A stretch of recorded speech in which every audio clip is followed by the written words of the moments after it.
Okay, welcome. I'm calling this meeting to order and the time is. What is that? 5:04? 5:03. 5:03, thank you. 5:03.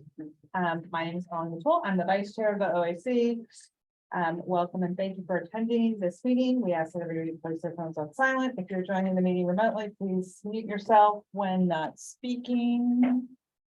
If you're a member of the public attending in person and would like to provide public comment, raise your hand when we call on, when we open public comment, and we'll call on you first, and then we'll ask for any remote participants for public comments.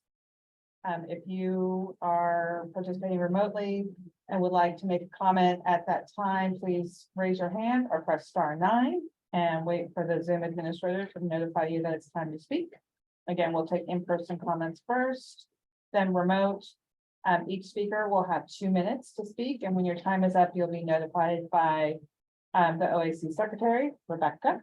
And Rebecca, let's do roll call. Member Andre Tory. Present. Member Aaron Yen, absent. Chair Jada Curry, absent. Member Leslie Simmons. Present. Vice Chair Molly Matul. Here. Member Skylar Dang. Here. Member Ryan Galvez. Here. We have quorum.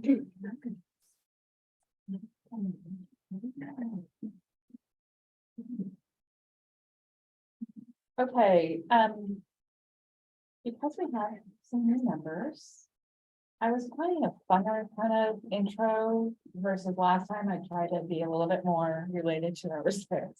Trying to be more official, but it's summer, so let's do something fun. So let's do a quick intro since we have a couple of new members.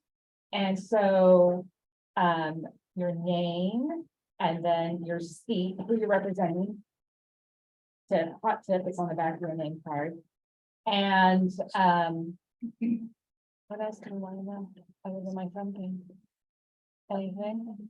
And then because it's summer, if you could go on a vacation for summer, would you go to the mountains, the ocean, or to a city?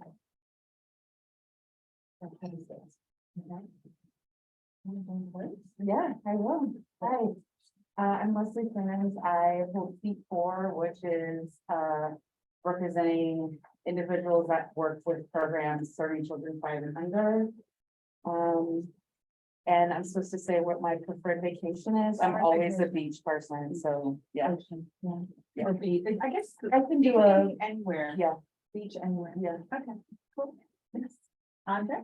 Hello, Andre or Dre Tory, seat 11, so a person who has demonstrated a commitment to improving access to and quality of services for children, youth, and families.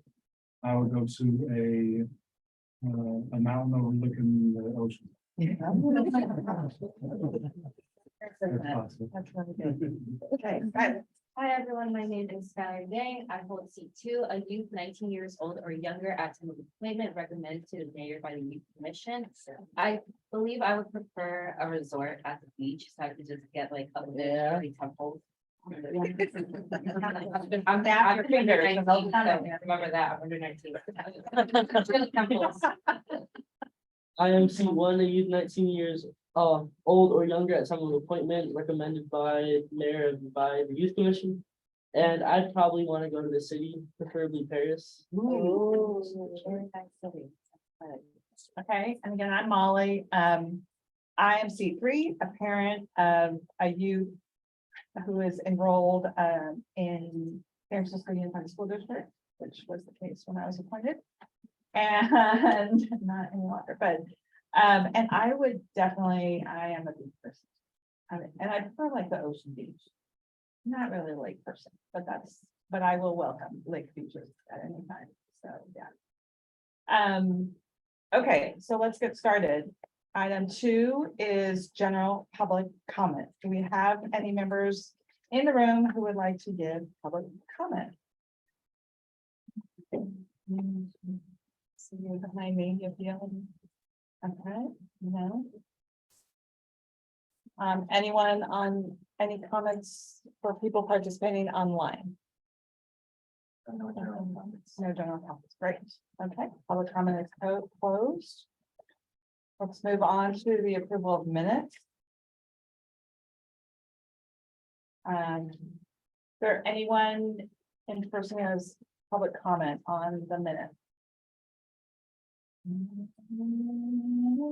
Raphael, anybody online? Okay, great. Are there any questions or from the members? So a motion to approve. Motion to approve the minutes. Second. Yes. Okay, any discussion, any questions?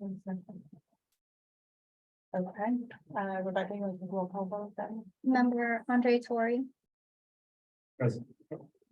Approved. Approved. Yes, member Leslie Simmons, approved. Vice Chair Molly Matul, Yes. member Skylar Dane, Approved. member Ryan Galvez. Approved. The minutes are approved. Thank you. Okay, moving on. Item 4, our next item on the agenda is the DCYF Services Allocation Plan, or SAP, from Deputy Director Amitai Bone.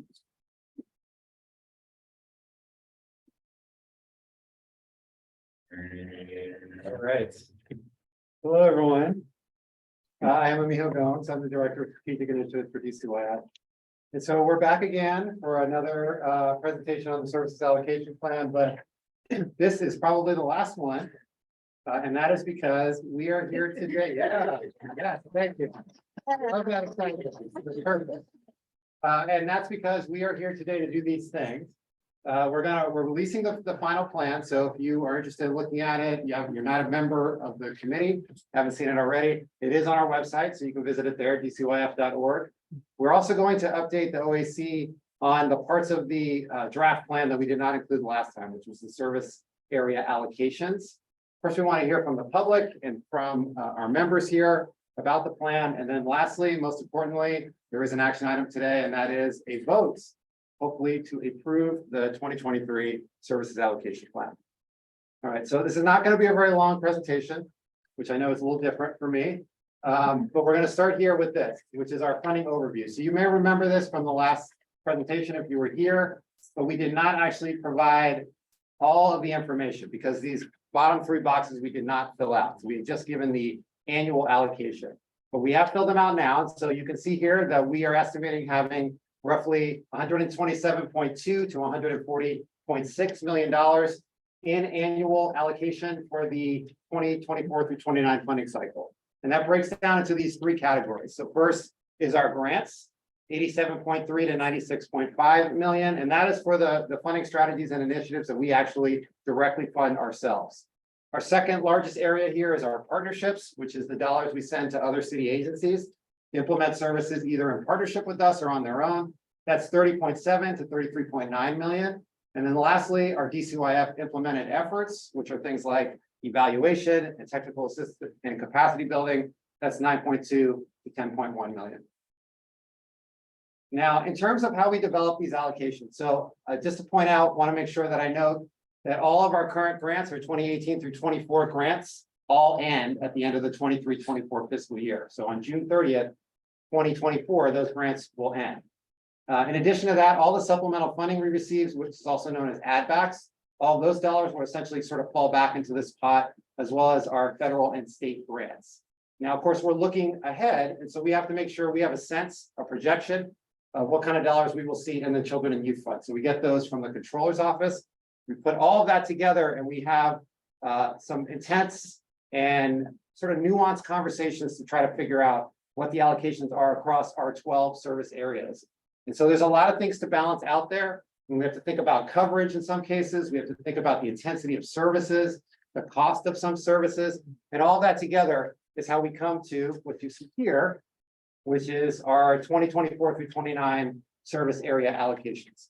So I'm not actually going to read them all, but I'm going to highlight a handful of things here just to kind of give you a little bit of context. So I'm going to start with the top 3. So our largest areas of investment. So our largest area of investment is out of school time, 27.7 to 30.6 million. And that is 22% of the Children and Youth Fund. So 22% of our allocations. And the reason why that's our largest area is because it is essentially a very large area of need. These are services that we provide to essentially to working and low-income families. They're the places that they send their young people, safe places where young people can grow and learn and have some good experiences. And all that is important for those families to be able to work and earn the money that they need. So that is our largest area of investment. Secondly, the second area is youth workforce development. So that is 18% at 23.4 to 25.8 million.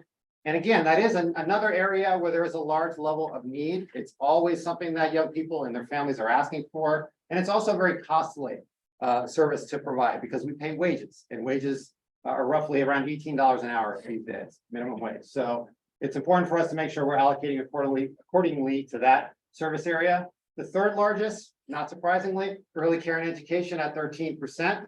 So 17 to $18.8 million. And once again, it is another large area of need. Now, we of course are not the only funders. We have the Department of Early Childhood who does a lot of funding, a lot more than we do, but it's still an important area for us to focus on in our allocation. A couple other areas to call out. So I guess I'm calling out all the double-digit allocations here.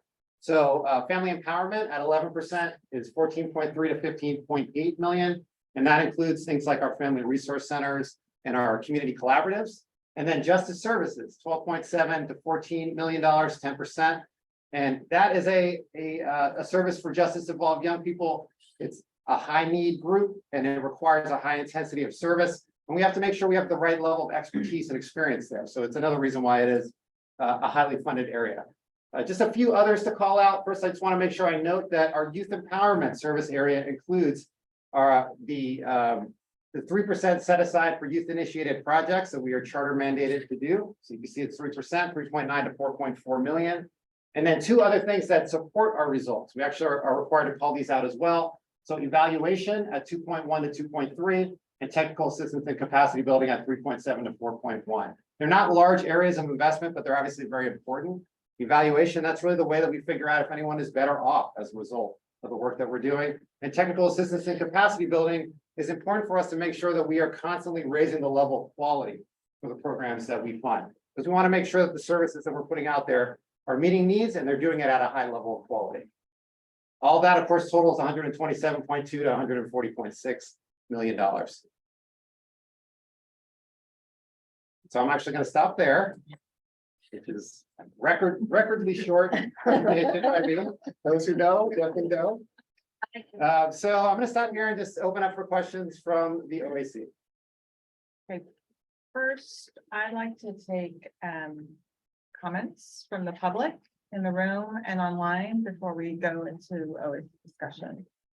Any comments? Oh my gosh. Wow. Anybody? Oh, pardon.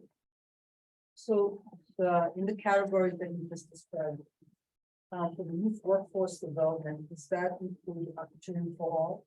Yes, it does. And I'm assuming my is the bread and butter. Yes.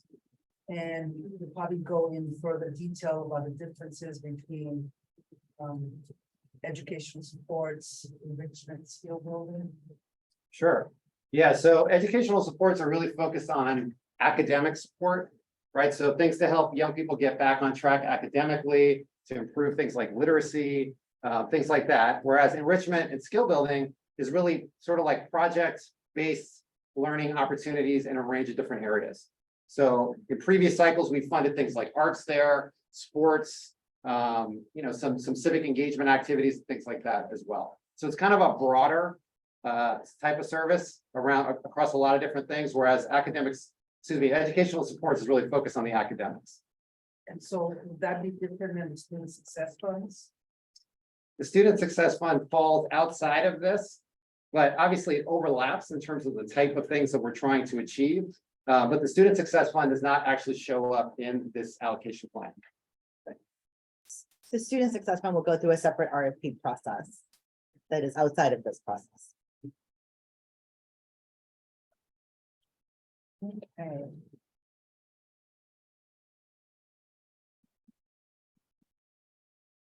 Rafael, are there any comments online? I didn't want to interrupt your balance. in that. Oh, sorry, I think I do have a question. So, based on the allocations this year, what would you say is the biggest difference for like change delta between all the categories from last year and all the categories from this year? I have to go back and look. I don't think that there are huge changes in terms of how it all balances out. Mhm. There's a few things that we're not, there's some things that we're not funding as a category here. And that's probably a pretty big change to point out. So one of those is mentorship, which was previously a service area. Doesn't mean we're not funding mentorship as a type of service. We're just not calling it out separately. And that's because you could provide mentorship in a lot of different ways, potentially in these other categories. And so we wanted to kind of move it from being sort of called out to being sort of spread out. So that's one large change. Another is that enrichment and skill building actually used to be enrichment, leadership, and skill building. And so it used to actually be that the youth empowerment allocation was a part of the what was formerly known as ELS, enrichment, leadership, and skill building. So we've separated them out because we wanted to kind of focus in more on the youth empowerment allocation, including all the things there, both the strategies that we fund, as well as activities, events, and things like that. But we are still planning to fund a lot of the same types of services in enrichment and skill building. Like leadership would be still there. Leadership will Be anywhere else like mentorship. yeah, yes.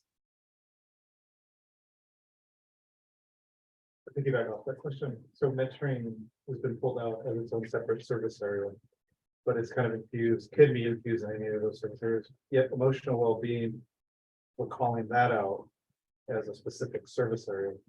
The programs that want to try to infuse emotional well-being, mental health, behavioral supports in those other service areas, is that So- aligned or kind of very similar like what mentoring is, or is it? Not exactly. So if I understand your question, I think what you're asking me is it possible to infuse emotional well-being type services Yes. across the board? Very similar to like what you're saying. with Yeah, mentoring. And it is.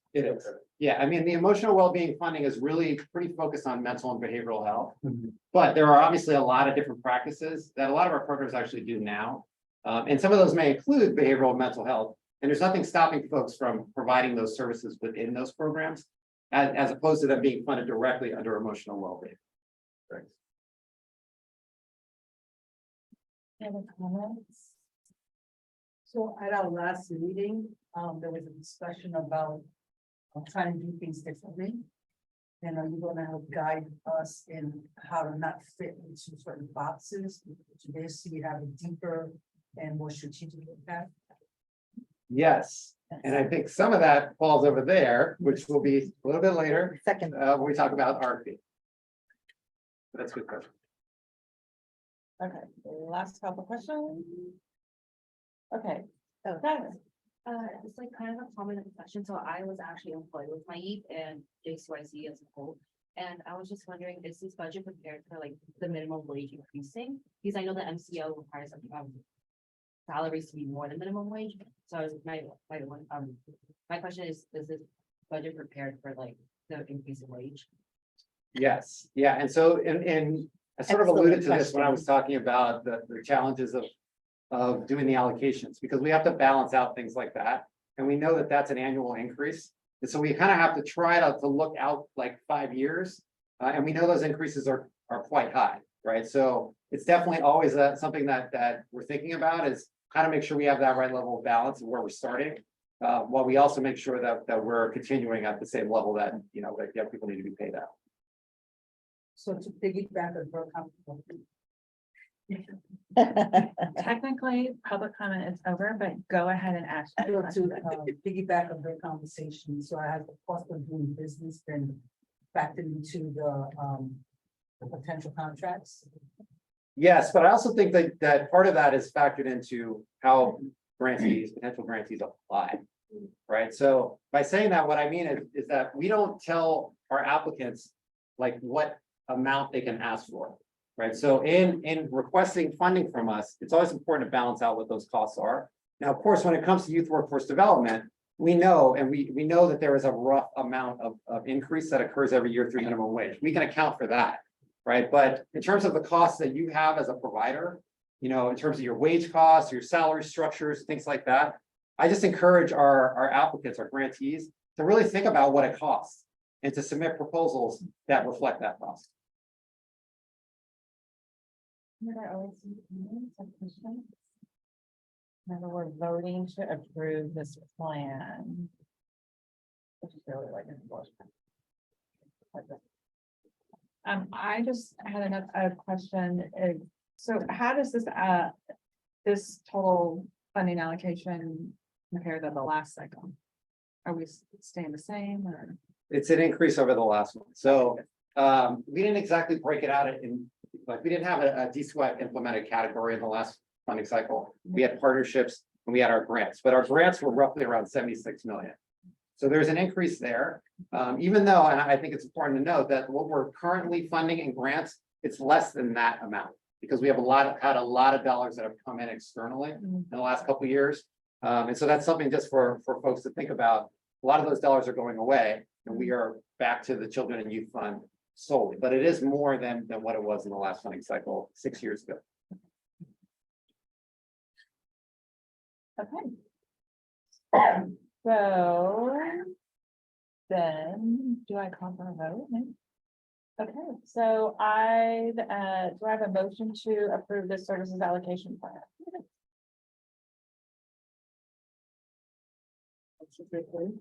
There's second. Oh. Third. There you go. All right, well, let's get on with the vote then. So we do roll call vote to approve. Whether or not to approve the 2024, it's the official, the 2029 services allocation plan. Member Andre Tory. Member Leslie Simmons, Approved. Vice Chair Molly Matul, Yes. Member Skylar Dang, Member Ryan Galvez. SAT is approved. Yay. Thank you very much. Great job, everybody. Great. All right, so just as a quick closeout, I just first want to say thank you to you all. Because we've been going through these meetings for several months, which was very intentional. To try to get to this point in a way that you guys were engaged throughout. But I also just want to take a moment to just publicly thank the staff. Because you guys, you see me, but there is a whole bunch of other people behind the scenes that are ultimately have made this plan possible. So I'm not going to call them out by name or by team, but I just want to note that it takes a lot of work for DCYF to do a CNA. It starts to pick up some momentum as we get to the allocation plan. And by the time we get to the RFP, which you'll hear about shortly, we're in a full sprint. And so that really requires the entire department. And so I just want to also thank those folks for everything that they've contributed to this plan. Yes, thank you. Thank Good you. work. Good work. Okay, then let's move on because I feel like there's some interested minds about the RFP. And Deputy Director Sharice Dorsey. Hello, good evening, everyone. I'm gonna be even quicker now. We're gonna time you. Anyhow, Sharice Dorsey, Deputy Director of Program Planning and Grants. And I know everyone's always wanting to know about the RFP, but I can't tell you everything. Sorry. You know that, right? Okay. Oh, and it's gone. No. Coming back. All right, but I can go over a couple. One second, I can't see the top bar. Oh, there it is. All right. So. All right, the DCYF journey. Amiho kind of wrapped it up. You know, we started with our CNA, which we identify as the who. You know, identify who needs the services and the resources and what is needed. Then we go into the SAP, which covers the why. Explains why we're focusing on certain populations, services, service areas, and where our investments will be in order to provide access to opportunity. And then it gets us to the RFP, the how, which outlines how we're funding the identified services and supports and when they'll be accessible and where they'll be performed. So we are trying to do things differently this go round. I've been with the department for almost 16 years now. I've been through probably 4 RFPs at this point. Oh my gosh. And every time we go around and we reiterate, always trying to get better and to, make it easier for folks to understand the impact that we're trying to have. I think we're able to tighten up and get better and better. And this go around, I can say this is a RFP that's not like this. Actually, this whole process is not a process like it's ever been before. And the RFP, how we're doing things, we do want to do things different. One thing we said during COVID, we learned how to pivot and how to maneuver and how to just approach this work very differently. We've always been very strategic and very intentional, but I think we've been so even more. And with that, it's like, okay, how do we create something new, something different? And I've always wondered, why is everything such a secret? There's still some things that have to be a secret, but why is everything such a secret? Why can't we actually give folks a better understanding of what we're looking for and what that looks like? And so part of what we're doing this go round is actually doing some TA, some technical assistance and capacity building for some folks, for the most part, focusing not only on the fiscal, but then on the programmatic. So.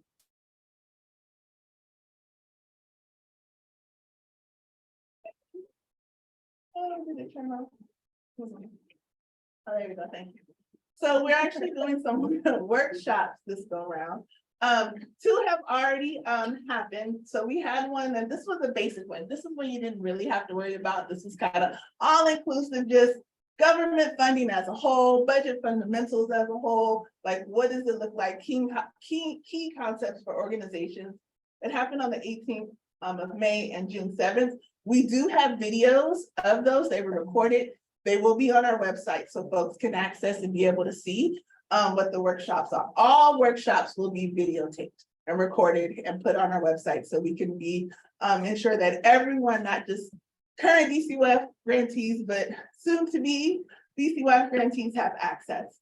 The one to really pay attention to is the part 2 program and grant budgeting fundamentals. This is still going to focus on programs and grants. We're going to not necessarily focus on the RFP, but create or let you guys know the key things that we're looking for within our RFP and what that looks like. So those 2 workshops will be June 28th and June 29th. And this is going to explore how do you look at, your programs holistically, which I believe a lot of agencies already do. But in the past, DCYF has kind of sliced up programs, sliced up your budget, you're trying to piecemeal. And so this will kind of cover what we're trying to accomplish in the RFP of looking at programs holistically. So these 2 links are already on our website under our technical assistant and capacity building page. So you'll be able to go on and sign up for those.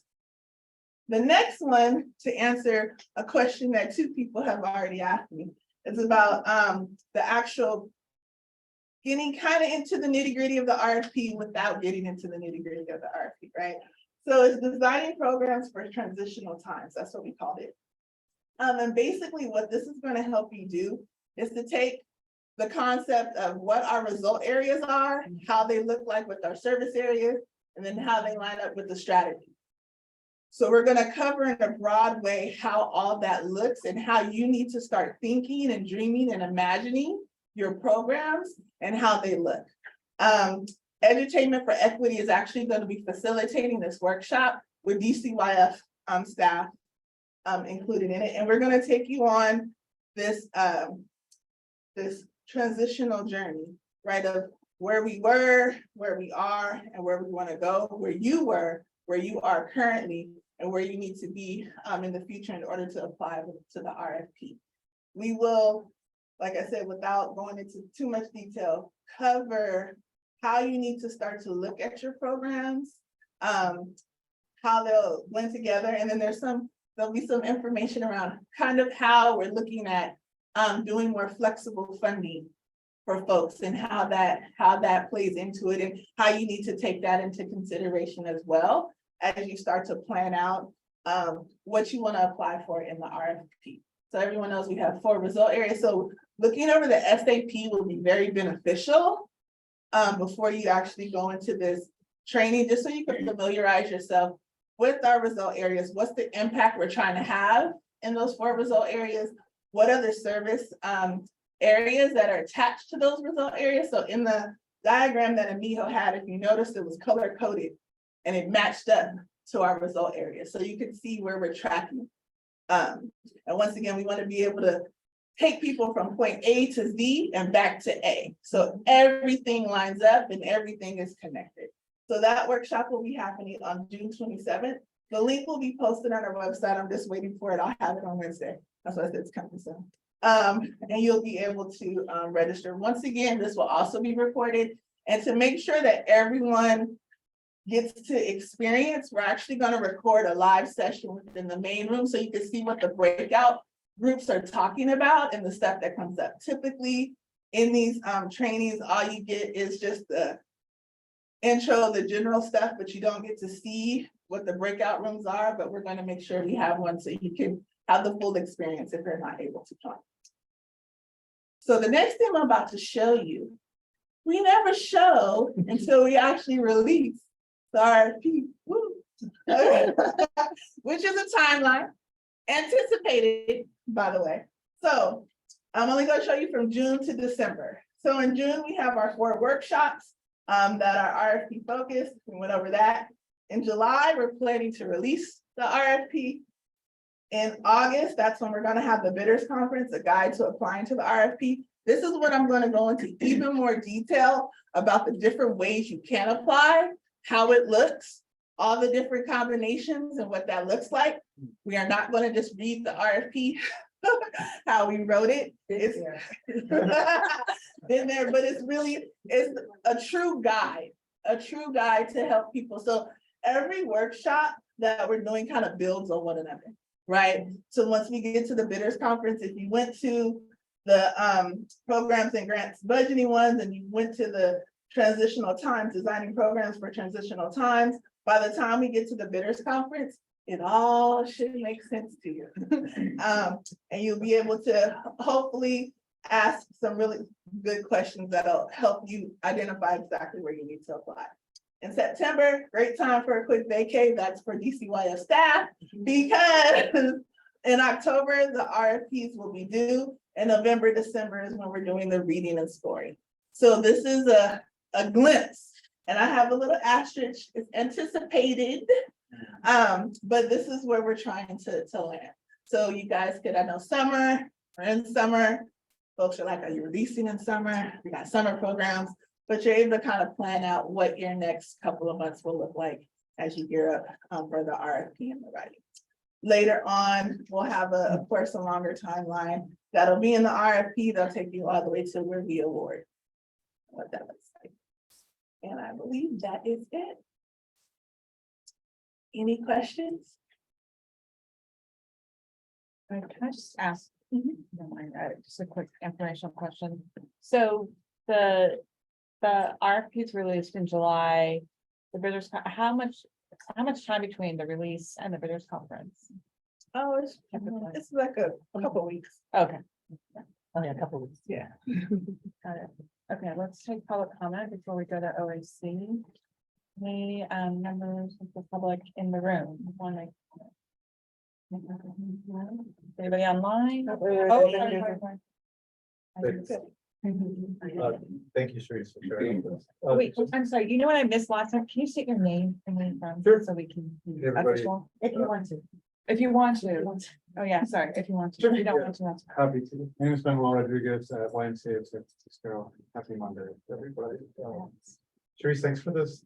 Just 2 quick questions. The in-person in June that you wrote for the 27th, the link TBD. Yeah. Is that in person or you said it was like a? No, it's a webinar. That's all webinar. Yeah, it's all So the breakout rooms. will be Are- like, Yeah, and because we anticipate a lot of folks and there's no way to really do the breakout sessions in person, so we decided to do it. that's online. kind of what I was curious Yeah. about. And then kind of similar to like the bidders conference in August. So it's That'll be in all- person. Okay, The bidders conference will be in person. got it. Yes. I know. Huge. It's gonna be huge. It's gonna be, yeah, I don't know. I don't know. City Hall. I don't know, I'm not even sure if City Hall will hold everybody. Yeah, we might have to hold multiple sessions. Yeah. But Thank you. Anybody else? Rafael, anybody online? Oh, Frederick. Okay, Frederick? And Frederick Service Providers Working Group. So to piggyback on your question about timeline, that was one of the number one questions our members asked. How much time do they have to write to respond and apply? So if it's August 15th, business conference. It's around there. I didn't say 15, but it's You said a couple of weeks and it's supposed to be released at the end of July. around there. Okay. Give and take, haven't said that. Then is it the middle of October, end of October? We're anticipating the end of October. Okay. I think the reason why I said it's into, because some stuff may get shifted and be pushed back. But we're anticipating the end of October. I want to have it back before the holidays. Yep. I am Judith Collins, Temple Players. Question I had just in the last point, is there a strategic reason why you're having a bidders conference in person? It's supposed to be open. Yeah, I think, just what's gonna be covered and, just to bring people back. We normally have our bidders conferences in person, and so we just wanna make sure we do it again. That'll be recorded as well. Which is gonna be a new thing for us to record a live conference, be posted, but we wanted the bidders conference to be live. I like to feel the energy in the room. If we can find a location If large we can enough. find a location like that. But like I said, it might be 2 sessions. In the past, we had it at the Correct. The Correct only holds, I think, 150, 200 people. And we've done 2 sessions before, but if we could find a larger space, then that'd be great. I really will want everyone to, as many people who could come as possible to hear the information, because there'll be a lot shared that day. Close public comments. So open up for the OAC. Do you have any questions, any comments? I do have a question. Between the conference and the due date, what is available for folks that have ongoing questions or concern, like what comes up to them? I know you said you'll be recording that August meeting, but if something's not covered there, what are the options? So there's a Q&A period to where folks can submit questions and we have answers and then we cut it off. So between typically after the bidders conference, I think we allow for about a week or 2 for more questions to come in. Then we close it, we answer them and they're posted. Okay. Any other questions after that, we don't take questions back. Okay, so it's about a 2-week It's window. about a 2-week window. Okay.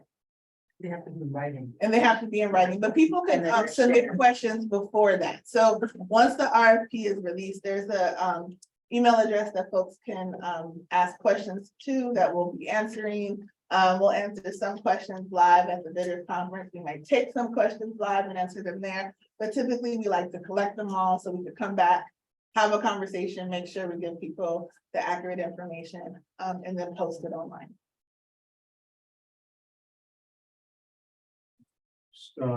Big gratitude to y'all for constantly doing amazing work and like bringing, just 11-year city, county employee veteran, and contracting and all that, just y'all make it so accessible and just always ahead of the curve and looking at this time frame, looking at all the opportunities to connect and get information, and so yeah, just shout out to you for that.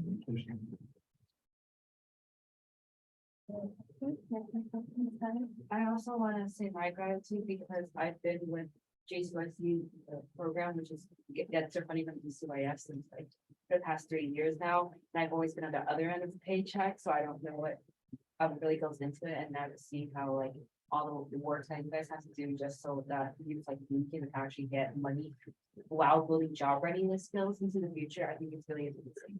I think this is really cool. Yeah, thank you.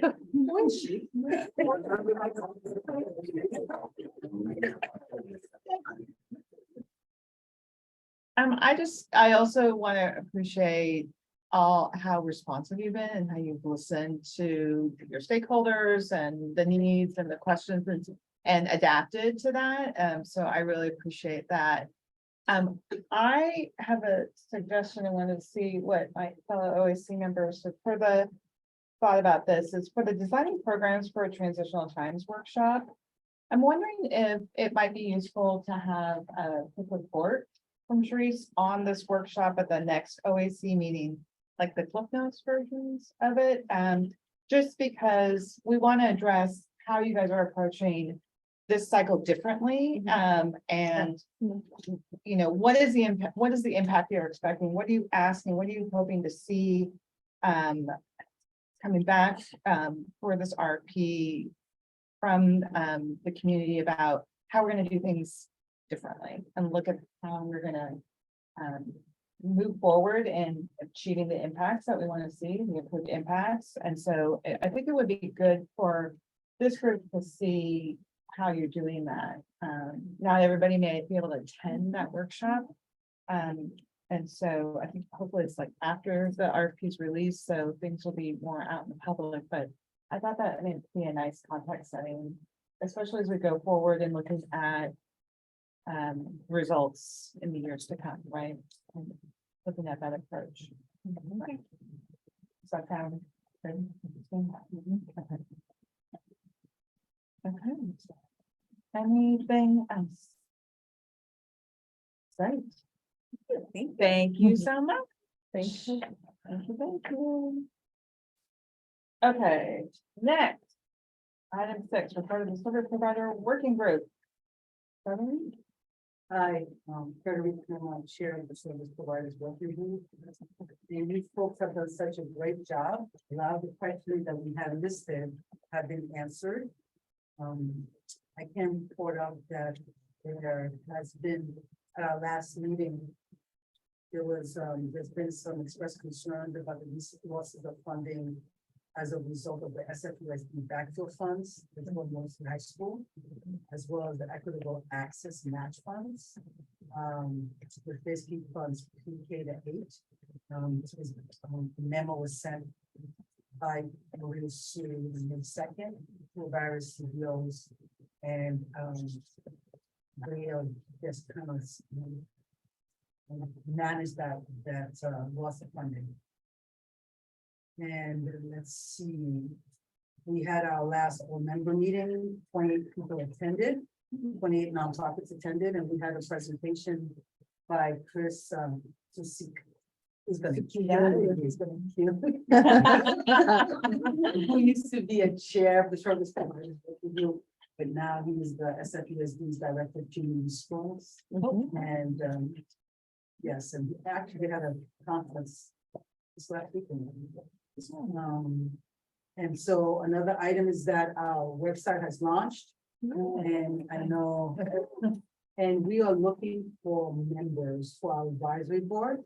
So if anybody's interested, please go onto our website. It's so new. I don't have it by heart. Try service providers work SPWG and Google it. So people will come up. My apologies. We can This put is a out link, of the we can press. put a link on the OAC page. Yes. Yeah, Yes, and thank you. yes, So, thank you. absolutely. And I believe, I know the questions on the RFP were answered. By the way, when is the next voice meeting? August. Something. Second week in August. I think August 14th. Yes, exactly. Yeah, that's Monday, school starts, yeah, yes. I remember saying the school. Yes, exactly. All right.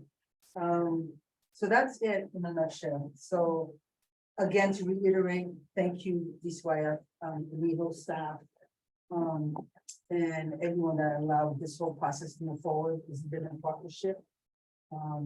It's been a challenge with all the nuances that people have had to manage to get to this point.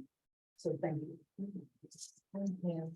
Before I go to public comment on this, I apologize for not introducing to our new members that the service provider working group is like a subgroup of the oversight and advisory committee. So they are service providers that are funded by DCYF and are not funded by DCYF. So it's their voice comes up through us and they advise us as the OAC as well as the department. And so it's been historically, it's been the roles and responsibilities haven't been super clear early on, but because of the leadership of Frederick and Madison and Department, Keon, their chairs.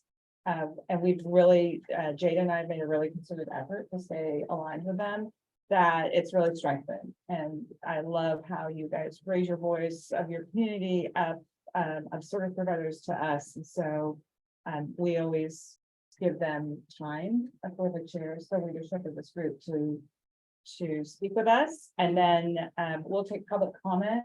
And then it's open for the OAC and we can ask questions of Frederick about what they're doing or what have you.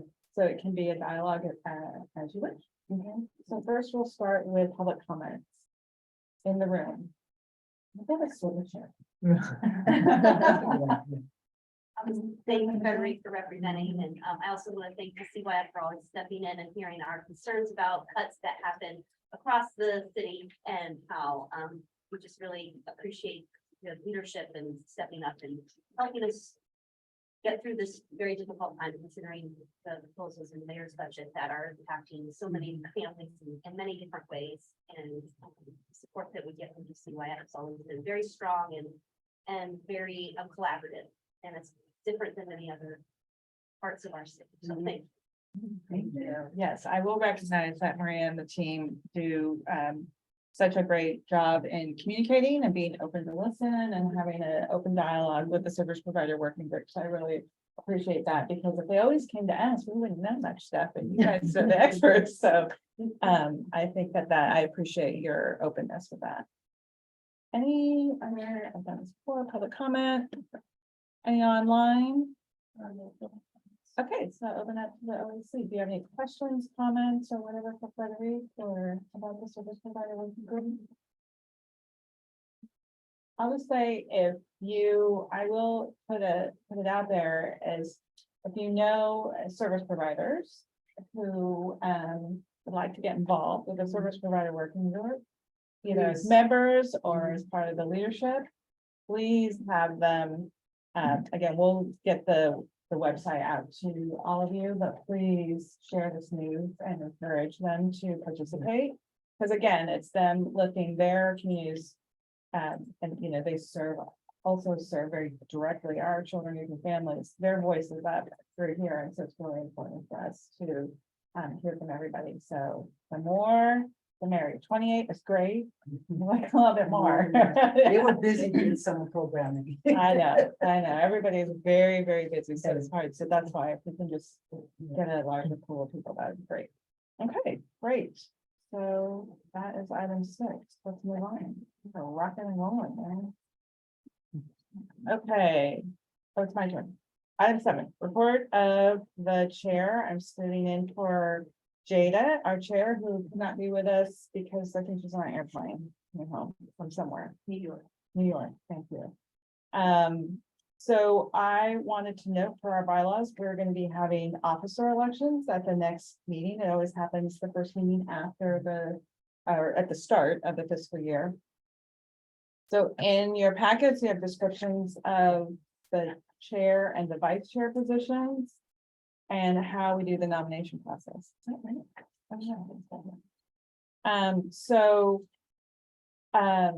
It's very important here with this, but please think about, because I know for a fact that the vice chair seat will be open and I really encourage one of our new members to join and consider taking on the leadership role of the vice chair in particular.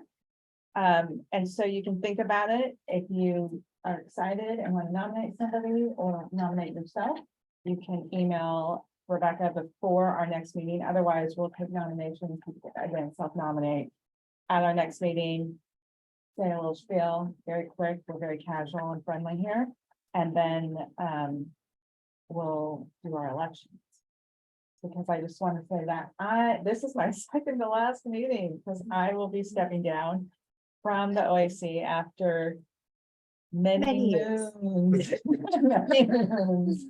And, yeah, many moons, a couple of bouts of cancer and 2 kids in public schools. And so it's kind of, I make space for other people and other leaders. So my second on this meeting. I know Jada maybe is running, so I think it's sticking it to me. So please consider a leadership position. That would be wonderful. We'll open it up for public comment, which is kind of funny that we have to have public comment on this. Any public comment? I'm gonna use super quick scan because nothing online. Okay, good. Thank you. I close public comment. Any questions or comments? The OAC. Think about it. It's fun, friendly. Oh, and then the other thing is that we need to name one of you onto the executive committee, because early on, a few years ago, we decided to have a youth member on the executive committee, so you can get insights on how we run the committee, how everything works. So it's usually the chair, the vice chair, and youth member. So Jada will be talking to you more about that. I think she's already introduced that to you guys, so think about that, and we'll get that decided for next meeting. Okay. Oh, wait, there's no report from you. No, there is. Oh, wait. No, there is. Yeah. Not on my thing. Or did I skip you? Oh, no, you didn't. Oh, I'm after Chair, you. then director. You're good. You're good. Okay, next, Maria. Okay, great. It's like, who wrote me out? All right, there you are. So just thank you, Chair Molly, and I just a quick plug for officer position. You do get to work very closely with Jada, who's a fantastic leader. And you get to work with me and our executive team on the DCYF side. So you know, we have monthly meetings, sometimes twice a month, but on average, monthly meetings with Amiho, Cherie, sometimes Heidi and myself, which is my leadership team at DCYF. So you have the opportunity to just kind of get the peek under the hood from DCYF. So for anyone who's interested in that, please put your name. The most important person is Rebecca. You get to have Actually, even she like closer. manages everything. Yes. But it is a great leadership opportunity to join the officer roles for this body. Oops, sorry, can I say one thing? Mhm. One thing I forgot. So we've been working really hard on governance for the past year or so about making it easy for all of our new members to be on, or any member to be on the OAC, understand how it works, understand what our processes are, and who does what. And one of the things that we are going to get to is the orientation piece of that and clarifying that and making sure that there's a consistent, very useful orientation process. So that's one thing that I know that the executive committee is going to be tackling in the next short while, hopefully. Absolutely. And Rebecca's already had a jump start in putting together the orientation packets for future and current OAC members. So it's very exciting. And of course, it will start in the executive committee, but it'll come for everybody. So you guys can all give feedback and input on that. So, yeah, sorry. But that speaks to Molly's leadership. So it's really sad that Molly is just have finally decided after I think she wanted to step down a while ago, and I begged her to stay for continuity's sake. And so she agreed to stay. So thank you. But I will say that Molly joined DCYF's oversight body when it used to be called the CAC, the Citizen Advisory Committee. And The worst acronym. it is the CAC. It was the CAC. Now we're the OAC. Oh no. But just thank you so much for just like really thick and thin, like everything. She's gone through everything, every iteration of this department, through all of our growth, through all of our difficult times. We had staffing changes, we had multiple CNAs, SAPs, RFPs. So you've been just a rock for us, and it's been fantastic for me, for my leadership. And so I just greatly appreciate you and your vision, which is putting together a governance structure for all of us. So that's really, really great, helpful, and your legacy will continue because we will all be studying the governance structure and the governance package once we put it all together. I also want to just, since we're in the mood to appreciate, I definitely do want to echo what Amiho and Cherie said earlier. It was just great appreciation for the DCYF staff.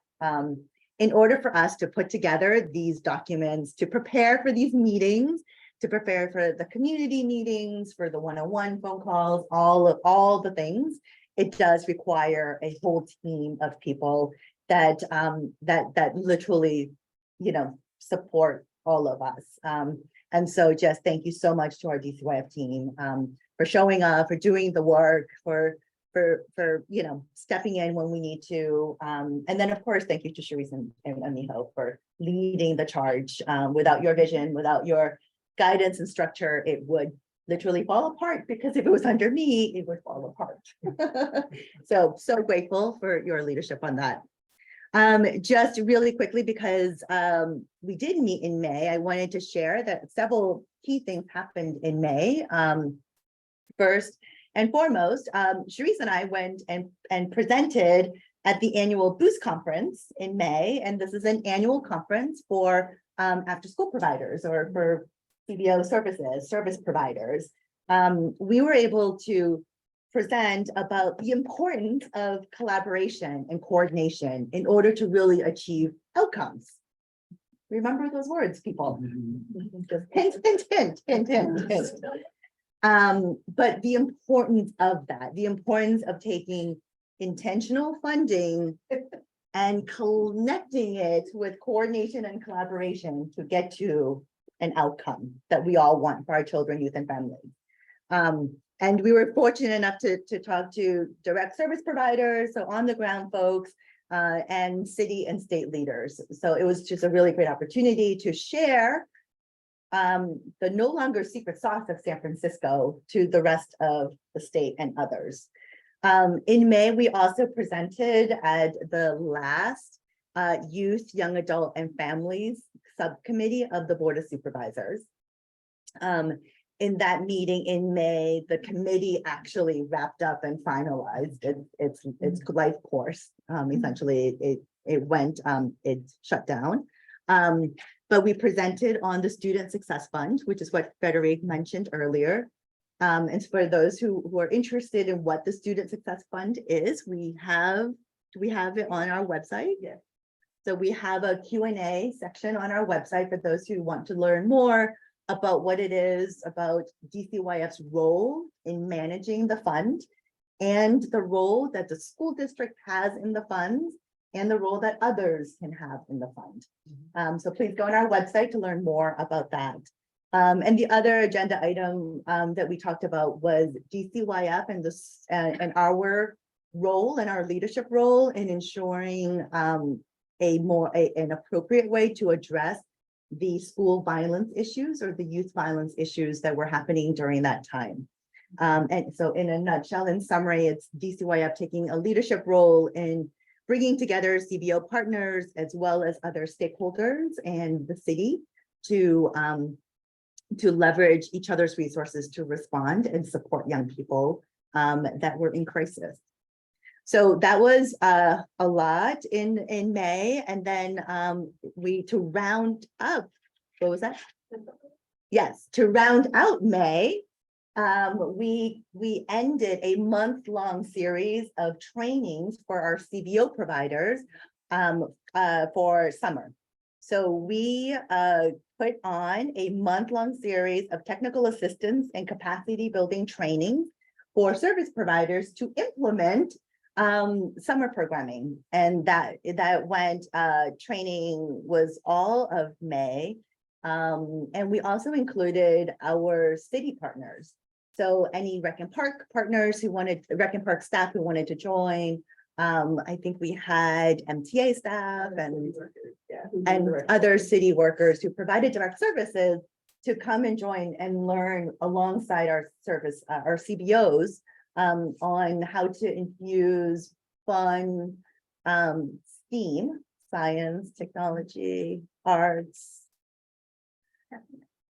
engineering and math into their curriculum. And I'm really proud to say that summer has started last week without a hitch. I believe full-on summer is happening now.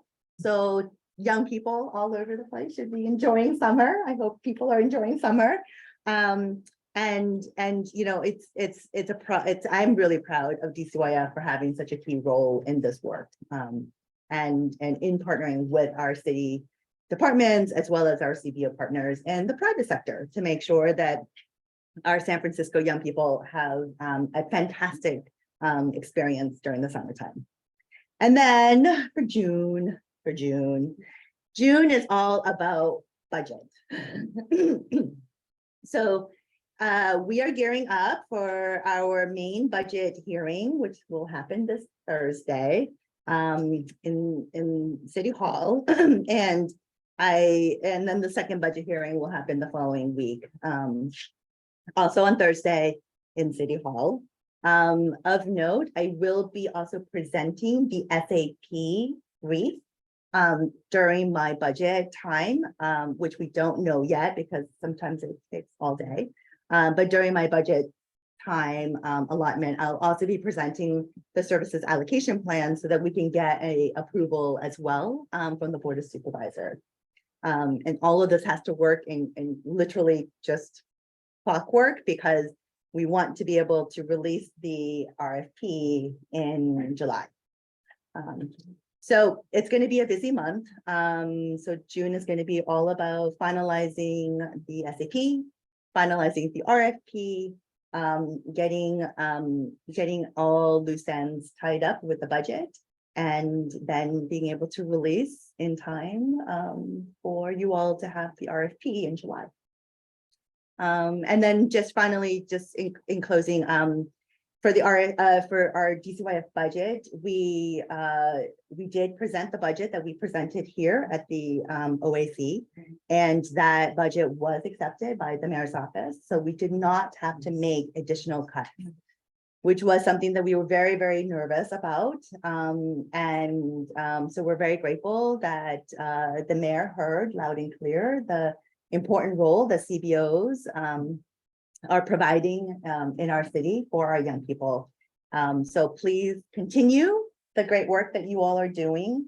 If you're experiencing any issues or need additional support, please reach out to the DCYF staff, to your program specialists, because we do want to make sure that the program quality of everybody's programs will stay at a very high level, because that's the only way that we're going to not only ensure the continuation of funding, but to make sure that our young people get what they really do deserve from us. So we're really fortunate that we have a budget that will keep all of our CBOs whole moving into next year. And as Amiho shared for the allocation plan, that we're proposing a budget that will continue to have funding available for the RFP, that will be, enough to continue the good work that we've started. So, thank you. Any public comments? So the Boost conference that you did, that sounds like a great presentation. I'd love to hear. Did you say like is that gonna be like kind of based on your TA, the next coming? The what? Can we see what was presented? what you presented? Yeah. Oh, yeah, I Because mean, wouldn't that be very informative for all of us? Um, Or is there a way is it gonna be infused in your TAs for the RFP? Or not what we presented on No. Boost, but we can post the slide deck then. Yeah, no, because it was geared towards people who've never experienced what a city And, You're talking about data and connecting to, so I was like. oh yeah, well, that was the lens that we were approaching that with. Okay. Yes, yes. And, you know, you all are definitely more advanced. Yeah. Right. Oh, yeah, yeah. Right. Yeah, so when we were talking about being on the same page with the school district, you know, some of the providers are like, what? We gave an example of of summer together. And what we were able to do with summer together, and then just ultimately how we partner, but we also need to learn to summer together. Mhm. Got it, got it. And the hubs. And the hub, and the community hub. Yeah. Yeah. Oh, good. Good motion. Yeah, once again, it's just like not keeping the secret sauce in San Francisco. Yeah. Really saying that this is how you serve young people, and this is how we keep CBOs at the center of that nexus of serving young people. Any other comments? Online, no? Okay, close public comment, OAC members, any questions for Maria? Comments? No question. Yes, is the RFP the 100-page thing? The RFP is, well, the RFP hasn't been released yet. But is it the one, is it the 100-page? The allocation. The allocation service is the 100-page? Oh, okay. Yes, amijo. Yeah. The allocation services, it's the 100-page. The RFP, I think you might be thinking of the RFP. The RFP is actually more than 100 pages. Oh, yeah. Quite long, very long. No, the allocation plan is, so what she's asking is what is in her packet. Because Jada was told that, Jada told us that we were gonna have to be prepped for like read 100 pages or something. Yes, I can read it and give a report on it.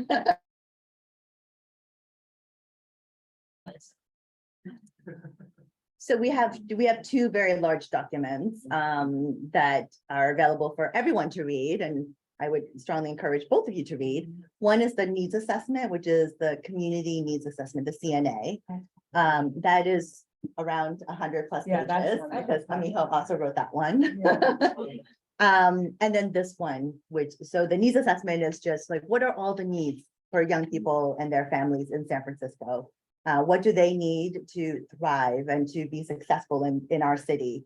And then from there, we turned it into, so if we know that's the need, how do we address those needs? And that's the allocation plan. And so this will be on the website soon. This is getting close to 100 pages. This is around, I think last I read was like 65 pages. And then the RFP, because there are so many sections and so many parts to it, if you print it all out, it might get out to be that large. Goodness gracious, people. Right. A lot of I think information. I'm guessing that Jada was talking about the CNA, the community needs assessment. And if you read the executive summary and then go through each section, it's pretty well laid out, but it is really important because there's a lot of in-depth data collection that happened to talk about the needs, the whole needs of the whole city. So you guys bring your expertise for your communities, but for everybody, it outlines what's the city saying about what the needs are, which is how we're basing the rest of this funding cycle on, about how we're going to spend the money, and then how to frame the ask, the request to do services for the funding. So I think that's the answer. Yeah, the data that's in the CNA is shared with other city departments. And so other city departments reference the data that is in the DCYF CNA. Any other questions? Best of luck with the budget meetings. Thank you. Yes. Once again, I think it's easy because we have such fantastic CBOs that really just speaks about the quality of the work and the importance of DCYF continuing to have the resources to support our CBO partners. Okay, so action items. I have that, you guys will think about putting on the agenda for next time, the report on that, the designing programs workshop. And just talking about how we're changing things to achieve improved results for our next cycle. And then everybody else think about officer positions, especially the vice chair position. And we'll do nominations and elections in August. Look it up. Cool, and, okay, we don't have to do this anymore. I am adjourning this meeting at 6:13. Okay. Sweet. Am I right, Tyler? 6:12. I wrote that. Oh, it's a 6:12. minute difference. 6:12. Great, thank you, everybody. Thank you.